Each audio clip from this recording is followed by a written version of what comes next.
Renungan Harian Katolik Jumat 6 Juni 2025. Bukti cinta. Maka sedih hati Petrus karena Yesus berkata untuk ketiga kalinya, "Simon, anak Yohanes, apakah engkau mengasihi aku?" Dan ia berkata kepadanya, "Tuhan, engkau tahu bahwa aku mengasihi engkau." Kata Yesus kepadanya, "Gembalakanlah domba-dombaku." Yohanes bab 21 ayat 17. Saudara-saudara, banyak orang merasa cukup senang dengan hanya mendengar ungkapan cinta dari kekasihnya, apalagi jika ungkapan cinta tersebut dibungkus dengan kata-kata yang indah, puitis, dan romantis. Tengok saja rona kegembiraan yang terpancar dari wajah seorang gadis yang sedang kasmaran ketika mendengar pujaan hatinya mengungkapkan kata cinta untuknya. Seolah-olah dengan hanya bermodal kata cinta, semuanya menjadi beres.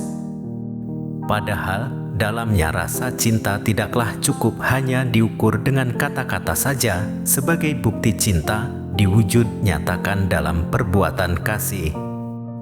Bagi Yesus, ungkapan cinta bukan sekedar ucapan yang keluar dari bibir seseorang, tetapi lebih daripada itu. Dengan berkata, "Aku mencintai Engkau ya Tuhan," kita dihadapkan pada tugas-tugas perutusan dan tanggung jawab sebagai bukti cinta kita.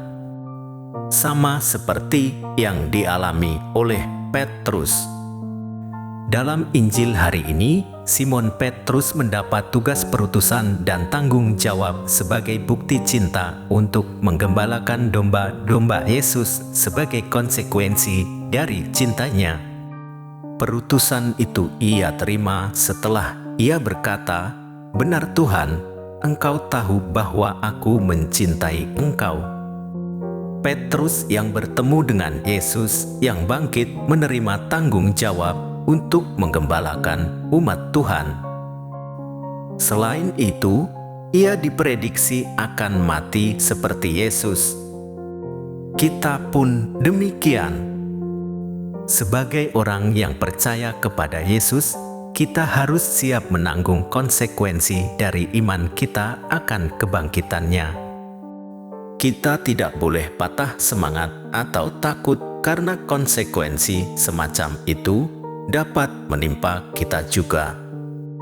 Kita perlu melihat mengapa Paulus dan Petrus tetap percaya dan tetap semangat memberitakan Yesus yang bangkit meskipun menerima perlakuan seperti itu.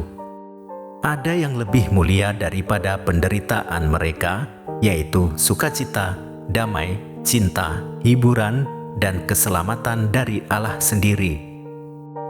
Itulah yang harus juga menjadi pusat perhatian kita.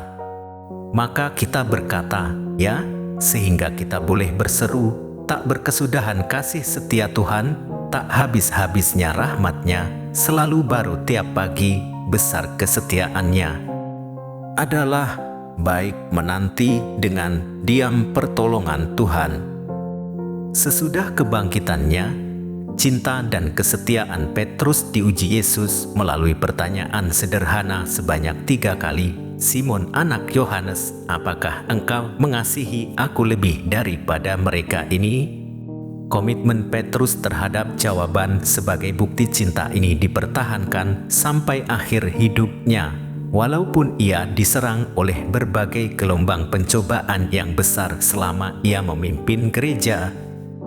Semua ini terjadi karena ia sendiri sudah mengalami cinta Allah yang amat besar melalui pengampunan dan penerimaan Tuhan atas dirinya yang rapuh.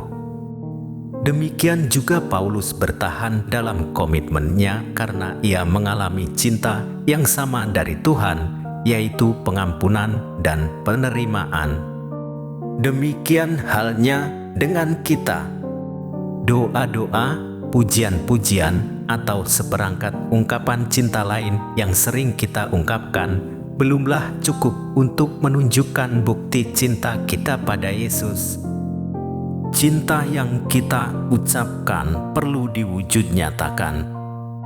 Sebagai orang beriman, kita mengemban tugas perutusan dan tanggung jawab untuk mengamalkan cinta kita dalam hidup keseharian kita, entah itu dalam keluarga, komunitas kerja, atau sekolah. Jika setiap pasangan keluarga menghayati cinta pengampunan, penerimaan, pengorbanan, serta kesetiaan, maka tidak mustahil janji yang diucapkan itu bertahan sampai akhir. Berbahagialah setiap keluarga yang dapat mewujudkan cinta seperti ini. Ya Tuhan, urapilah kami dengan roh-Mu agar kami mampu melihat dan mengalami kasih-Mu dalam hidup kami. Demikian renungan hari ini. Selamat beraktivitas. Semoga semuanya lancar, sukses, serta selamat. Tuhan memberkati.